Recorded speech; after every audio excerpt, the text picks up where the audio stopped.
Hola, soy Ana Raquel y te doy la bienvenida a Indómitamente, un espacio para reflexionar, aprender, hacernos preguntas y buscar respuestas que nos ayuden a construir bienestar. Hola, te doy la bienvenida a Indómitamente. Gracias por formar parte de este espacio. El día de hoy vamos a hablar sobre los mitos de ir a terapia, los tabús de ir a terapia y las razones por las que podríamos ir a terapia o las cosas que podríamos trabajar yendo a terapia. Primero, hablemos sobre este asunto de qué mitos existen alrededor de ir a terapia. Por ejemplo, uno que puede existir es que la terapia es para personas que son débiles, ¿no? Y creo que este mito tiene que ver con que igual se relaciona con los tabús, ¿no? Un tabú es algo que se ha silenciado, que se ha hecho como invisible a fuerza de no hablarlo, y entonces parece que está prohibido. Y por ejemplo, ahí todavía creo que en mi generación por lo menos, a veces esta onda de que da vergüenza decir que estamos yendo a terapia, y eso se relaciona con todos estos mitos, ¿no? Que es para gente débil, que es para gente que no sabe lo que quiere, que es para gente que no sabe qué hacer, que es para gente que no puede sola, como si además eso estuviera mal, ¿no? Que es para gente que se le salió de control la vida, que es para gente que es tonta, que para gente que está loca, ¿no? Entre comillas, con todo igual todos estos mitos y el tabú de la locura. Y entonces vamos encontrando que son temas que se van como interrelacionando, ¿no? Se va como entretejiendo toda una malla que tiene por función pues mantenernos dentro de ciertas condiciones sin hacernos ciertas preguntas. Entonces, ¿qué puede llevarnos a terapia, no? Por ejemplo, puede llevarnos a terapia que hayamos sufrido una pérdida, ¿no? Y entonces ya sea que la estemos sufriendo ahorita, ¿no? Que puede ser una pérdida por una ruptura de una relación amorosa, por una amistad, porque hubo una separación en la familia, una pérdida por el fallecimiento de alguien. Puede ser alguien que estuvo muy cerca de nosotras, o alguien que no era tan cercano, pero por ejemplo es un tema que nos puede confrontar con nuestra propia muerte, con que pueden morir personas a nuestro alrededor y nos sentimos con confusión, con miedo, ¿no? Y a veces pensamos que son cosas con las que tendríamos que poder en soledad, ¿no? Y que si no podemos es porque hay algo malo en mí, o que por ahí entra esta parte donde decimos, bueno, soy débil, es que soy tonto, es que estoy loca, ¿no? Es que bla, bla, bla. Y creo que hay cosas que pues son dolorosas y que se vale que necesitemos una persona que nos acompañe, y a lo mejor incluso una persona que esté profesionalmente preparada para acompañarnos y ayudarnos a transitar nuestras pérdidas, ayudarnos a hacer nuestras reflexiones sobre lo que podríamos o no perder, para que podamos sanar lo que vivimos como pérdida y entonces podamos seguir adelante. También podemos ir a terapia cuando estamos enfrentando un cambio, ¿no? Un cambio de casa, un cambio de escuela, un cambio de trabajo, perdimos el trabajo, tenemos, por ejemplo, sale una condición distinta, ¿no? Las cosas cambian en nuestro entorno familiar, las cosas, por ejemplo, hay una catástrofe natural, hasta puede haber alguien que para esta persona sea un gran cambio el que, no sé, ya no pueda tomar el mismo transporte, y entonces tenga que tomar un transporte que le toma, no sé, el doble, ¿no? Y entonces el doble son 2 horas y entonces pierde calidad de vida y entonces dice, ¿qué está pasando? ¿Me tendré que adaptar? ¿No me tendré que adaptar? Finalmente, en un proceso terapéutico, la persona terapeuta me va a acompañar a que yo saque mis propias reflexiones, tome mis propias decisiones, haga mis propias conclusiones. Sin embargo, me ayuda desde una mirada externa, desde una mirada que va a implicar que no se me juzgue. Es una escucha profesional y una escucha incondicional, una escucha que me va a ayudar a escucharme a mí y entonces a salir como a tomar mis propias conclusiones y establecer mis propias estrategias.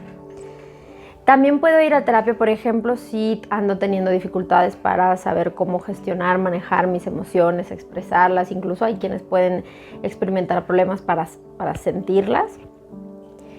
Y esto obedece pues mucho a la estructura en la que vivimos, ¿no? O sea, en realidad no hay como una educación emocional, digamos, ni formal, ¿no? Dentro como en las instituciones educativas, ni informal en las familias, ¿no? O sea, nos van enseñando un poco con el ejemplo, con lo que viven, pero esto que se vive suele ser inconsciente, ¿no? No estamos tan conscientes las personas de cómo vamos viviendo nuestras emociones y entonces qué es lo que estamos enseñando.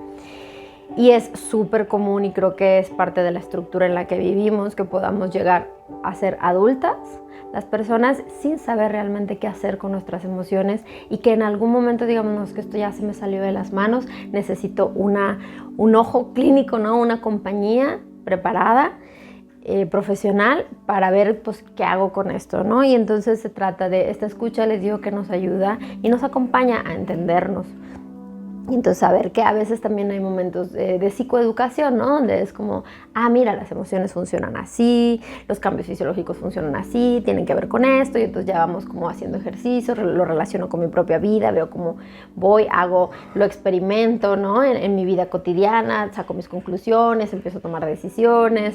No es solo un proceso reflexivo, sino que también la psicoterapia incluye un proceso de reaprender, desaprender, planear o plantear estrategias, llevar a cabo acciones para pues, cambiar mi realidad, transformarme.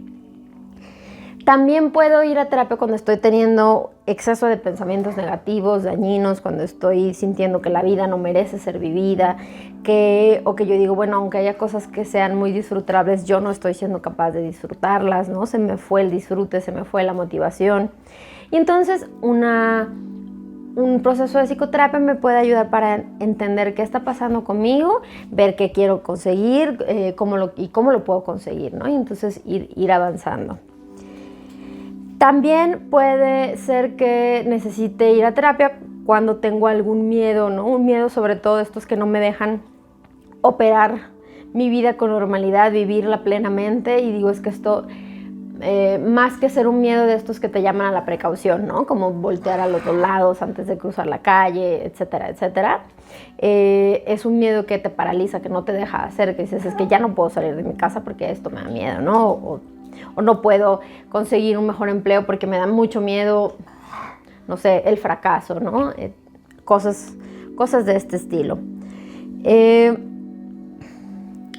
También cuando estoy pensando seriamente en atentar contra mi vida, atentar con la vida de otras personas, atentar contra mi bienestar, o me descubro teniendo conductas que implican mi autodestrucción, ¿no? Como estoy consumiendo sustancias de manera que ya no es recreativa, estoy incluso trabajando como por evitación, ¿no? O sea, haciendo algo en exceso de manera que evito enfrentar emociones, evito enfrentar situaciones, evito llegar a mi casa, evito estar con ciertas personas porque no sé qué hacer con esas situaciones, con esas emociones, con esos vínculos, con eso que está pasando conmigo.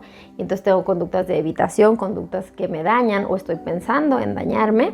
También puedo ir a un acompañamiento terapéutico para que yo pues descubra qué está pasando y de qué otras maneras se pueden solucionar, enfrentar, vivir y transformar estas situaciones, estas emociones, estas dificultades. Si me siento en soledad, ¿no? Si estoy sola, estoy solo, también puedo acudir a terapia para, primero yo diría, pues resignificar, ¿no? ¿Qué es la soledad? Porque hay muchas cosas que la forma en la que las vivimos tiene que ver con la cultura en la que nacimos y crecimos, y a veces hay que buscar nuevos significados para encontrar otras formas de vivir lo que estamos viviendo, que en vez de dolernos, funcionen a nuestro favor, ¿no? Y bueno, también si efectivamente esto, por ejemplo, tiene que ver con que no tengo suficientes vínculos, bueno, encontrar cómo vincularme, desde dónde vincularme, ¿no? ¿Qué me lo ha impedido hasta ahora? ¿Qué estrategias, habilidades sociales, etcétera? También puedo ir a terapia si necesito mejorar o entender, ¿no? Mis relaciones de pareja, ya sean lo que estoy viviendo ahora, lo que he vivido, si digo, ¿sabes qué onda? No me está gustando, necesito algo diferente, ¿no? Creo que la forma en la que he vivido, lo que dicen que es el amor, no va por ahí, necesito algo más. Igual puedes acudir a terapia para que se te acompañe, ¿no? A que tú hagas pues tus reflexiones, entiendas y entonces puedas tomar tus propias decisiones y ver pues qué es lo que necesitas transformar y cómo. Y también podemos ir a terapia, por ejemplo, cuando alguna área de nuestra vida se nos desequilibró y no nos permite funcionar y no nos permite tener una vida de bienestar, ¿no? Si empezamos a decir, ok, no puedo dormir, estoy teniendo dificultades en mi apetito, en mi descanso, estoy teniendo dificultades para motivarme, para disfrutar la vida, y no encuentro una causa orgánica, o sea, esto no es del cuerpo, o estoy crónicamente cansada y no logro identificar cómo salir de esa situación, o cómo empezar a sentirme mejor, también puedo acudir a un proceso psicoterapéutico para entender, bueno, pues qué está pasando, ¿no? Y qué necesita dejar de pasar y entonces empezar a ser distinto. Y aquí entran todos estos mitos, ¿no? De que si se fijan, todas estas cosas de las que platicamos suelen ser cosas de las que no hablamos tanto, ¿no? Salvo con círculos muy íntimos, y pareciera que son cosas que tendríamos que vivir en soledad y que tendríamos que saber manejar, aun cuando en la cultura, en las sociedades en las que vivimos, no se lo suele enseñar y entonces las personas quedamos un poco como atrapadas, ¿no? Creo que si viviéramos en el mundo que a mí me gustaría construir, a lo mejor mi profesión sería súper distinta, ¿no? Y en vez de remediar, sería un acompañamiento constante y un acompañamiento como edificante. En este punto, los acompañamientos primero son remediales y después ya se trata de decir, bueno, a ver, ¿no? ¿Cómo puedo, ahora ya voy transformando cosas y cómo puedo crearme una vida de bienestar, ¿no? Cuya base sea el bienestar y entonces desde ahí ir buscando, ir solucionando. No se trata de no sentir, ¿no? O sea, no, siempre la vida tiene cosas que nos duelen, la vida tiene cosas que nos resultan difíciles. Sin embargo, la forma y las herramientas que yo tengo para enfrentar estos momentos, transitarlos, salir adelante y poder tener una vida de bienestar es lo que cambia muchísimo cuando yo voy a un proceso terapéutico. Y creo que aquí también entra el asunto del tabú, ¿no? De decir, ay, no, es que va a terapia, no, ay, no, y la terapia es para gente loca y bla, bla, bla. Y creo que el asunto es que la terapia es para personas valientes, ¿no? Personas que están dispuestas a escucharse a sí mismas, a compartirse a sí mismas y entonces a reflexionar, a aprender, a hacerse preguntas y entonces encontrar nuevas respuestas que les ayuden a crear bienestar, ¿no? Que es justamente de lo que se trata este espacio Indómitamente y justamente de lo que se trata un proceso psicoterapéutico. Te agradezco mucho por formar parte de Indómitamente y por acá nos vamos a estar viendo la próxima semana para seguir platicando. Y te agradezco que me hagas saber de qué otros temas quieres platicar en los comentarios de YouTube. Si nos ves por Spotify, por acá date una vuelta, ¿no? Hacernos un comentario. Dale me gusta, comparte, suscríbete. Y recuerda, más sabias, más sanas, más libres. Te veo en la que sigue.